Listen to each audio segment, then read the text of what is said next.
essa liderança em nível local, durante a própria insociabilidade dos homens, foram destilando suas lideranças naturais, foram destilando essa liderança em nível local, em nível regional, em nível nacional, transformando as dinastias, que são famílias que se distinguiram por uma longa tradição de dedicações, de abnegações, de sacrifício, sangue derramado pelo seu povo. Os homens são iguais na sua essência, mas os seus acidentes são diferentes. Não há dois homens inteiramente iguais um ao outro. Um tem vocação para ser advogado, um outro para ser uma brilhante apresentadora de televisão, o outro nasceu príncipe. O que Por exemplo, a sua vocação é a de príncipe. A de príncipe. Isto é uma vocação. É uma vocação, é uma missão histórica também no Brasil. Que nós nascemos, não, a diferença é que existe entre um príncipe e um cidadão comum é que não existe para si, ele existe para o serviço da nação.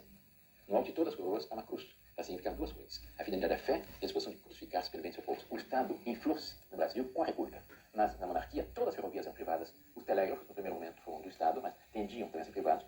O tamanho do Estado naquele tempo era mínimo. Todo o Estado, todo o governo estava onde eram antigos Correios do Rio de Janeiro, hoje, que voltou a se chamar Pasto da Cidade. É um prédio pequeno. Havia um número ínfimo de funcionários. Isso tudo é resultado da República, da democracia republicana, que precisa também distribuir cargos para manter-se no poder. Agora nós vemos, são 40 mil cargos, segundo e terceiro escalão, estão sendo distribuídos para o quê? Para conseguir manter o governo no poder. E deu nessa última crise, com a demissão do ministro da Fazenda, uma tragédia. Isso é um fenômeno tipicamente republicano, não monárquico. As monarquias são sóbrias, são pequenas. Em que é que o senhor acha que o Estado deve ingerir? Por exemplo, a questão de combate às endemias, certas rodovias municipais, zelar pela pavimentação das ruas da cidade, etc. Mas o que pudesse privatizar no município, águas, luz, esgoto, lixo, etc., energia, telefones, a meu ver, devia ter tudo privatizado. Gostaria de saber quem o senhor votou na última eleição para presidente. Voto é secreto. Voto é secreto, mas o senhor é candidato, ou a sua família, na sua família existe alguém pleiteando o trono, o poder no meu país. Eu, para votar no senhor, tenho que saber como é que o senhor pensa. Eu gostaria de saber em quem é que o senhor votou na última eleição. Sim. E vou dizer que eu anulei meu voto, porque eu considerava que nenhum dos candidatos estava inteiramente à altura. E os fatos tragicamente confirmaram esse meu receio. Dois temas polêmicos: aborto e pena de morte. Sim, não, por quê? Aborto, não. Uma criatura é uma criatura de Deus. Só Deus pode tirar a vida. Pena de morte. Em princípio, eu sou favorável. Mas não é tirar a vida de outra criatura de Deus também, não? É diferente. Porque é um poder supremo, que é o poder do Estado, que em determinadas condições, em defesa, como a legítima defesa da sociedade, tem o direito. Por exemplo, se houver uma invasão à minha pátria, eu tenho a obrigação de tomar em armas e defender minha pátria. Inclusive matando inimigos, o que necessário for. É óbvio. Assim também a sociedade deve ter o meio de se defender contra certos malfeitores. Isso a lei de Deus permitiu, vai fazer Sagradas Escrituras. Entretanto, eu acho nas circunstâncias atuais do Brasil uma coisa discutível. Nós estamos falando aqui da exposição de pessoas públicas.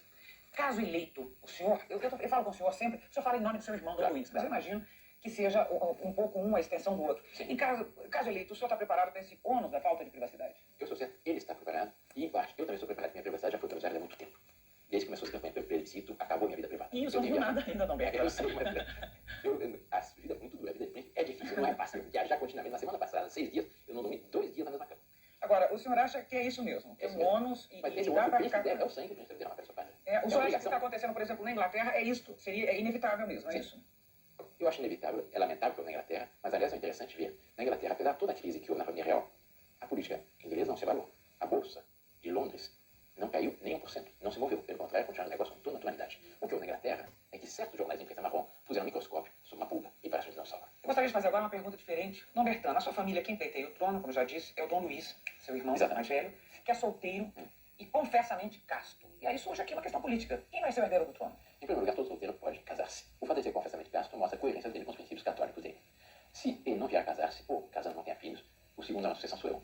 Se eu não tiver filhos, há meu irmão Antônio. O senhor é solteiro também? Sou solteiro também. O senhor também é casto? Também, graças a Deus. É mesmo? Sim. O que é isso? É uma opção ou é mesmo uma diretriz de educação? Tem a ver com a TFP? O que foi isso? Tem a ver com a minha fé católica apostólica romana, com o sexto mandamento da lei de Deus. Só. Sim. A questão pessoal, graças a Deus que eu tenho a consciência tranquila e se Deus me chamar nesse momento, eu estou pronto para estar diante de Deus. E não tenho nada a me recriminar e tenho certeza que receber o prêmio dessa minha virtude. É uma virtude, é a virtude da pureza. Bom, Com então, relação à descendência, está meu irmão Antônio, já tem 4 filhos. Além do meu irmão Antônio, tem seria o terceiro. Depois do meu irmão vem os 4 filhos dele. São os 4, 5, 6 e 7. Depois vem minhas 4 irmãs. Tem 4 irmãs na minha sucessão ainda. Portanto, a sucessão está super garantida no Brasil. Não há nenhum problema. Vamos agora falar de símbolos do poder. Onde e como, na sua opinião, deveria viver o rei e por quê? Eu não vejo nenhuma razão para mudar a capital novamente. O rei tem que estar na capital do seu país, no centro, no coração do seu país. No momento, a capital é Brasília. Aliás, já estava nos planos do Império a mudança da capital do Brasil Central. E onde viver em Brasília?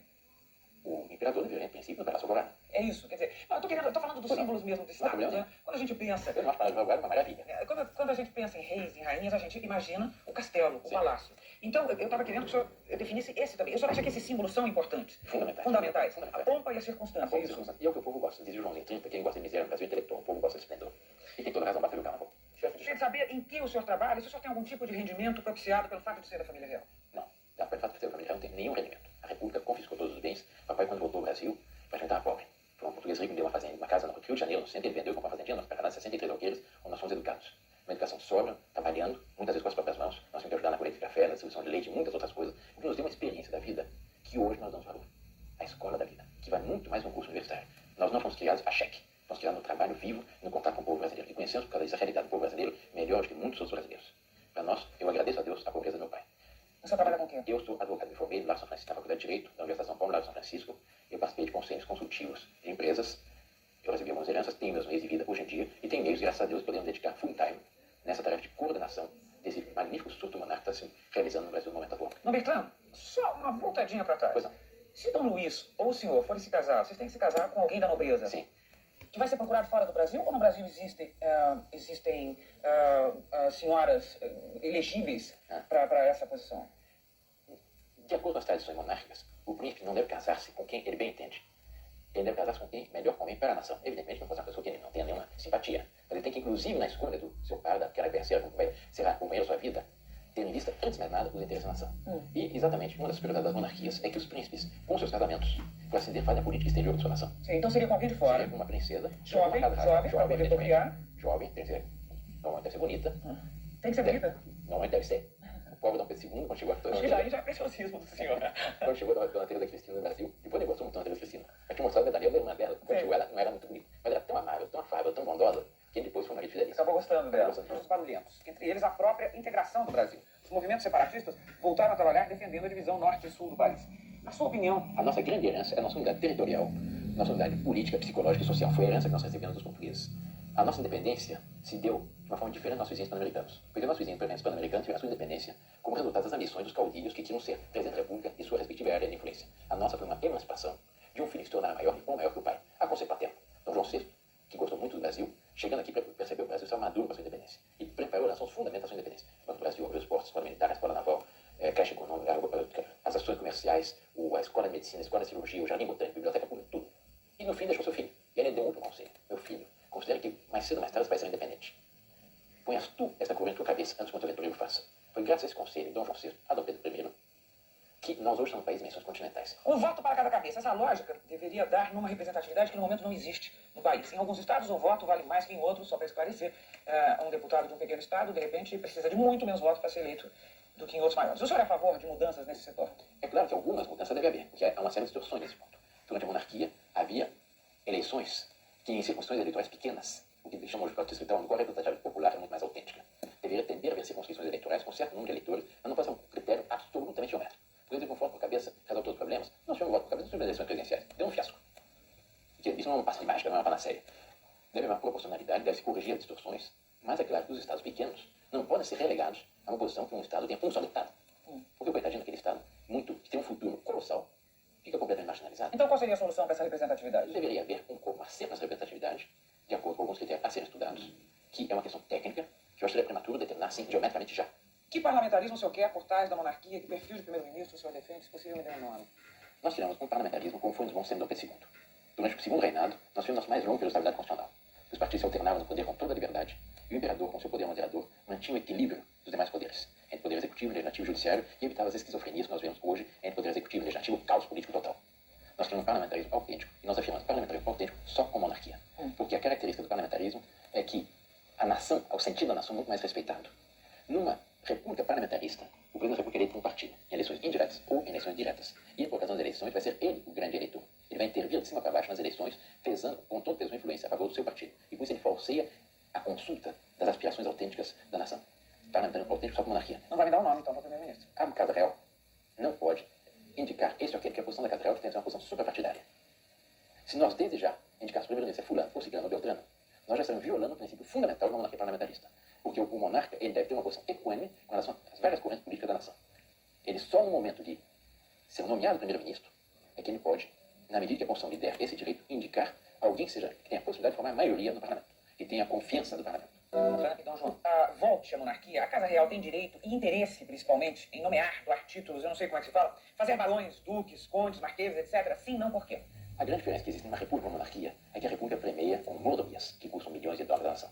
A monarquia com honrarias, que custam à nação o valor de um pergaminho, que dignificam aquela pessoa e que honram a sua descendência. Portanto, é muito mais econômico premiar com títulos do que com mordomias.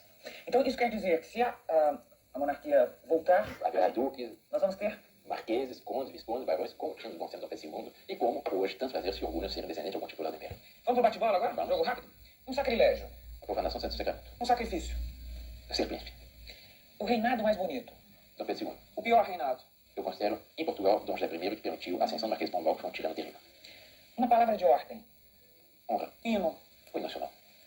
Esporte. Qual e por quê? Eu sempre gostei muito de equitação. Por tradição de família e por ser um esporte que exige muito a coragem da pessoa, exige muita ousadia. Medo. Qual e por quê? O pecado. Porque leva para o inferno. No próximo bloco, a campanha na TV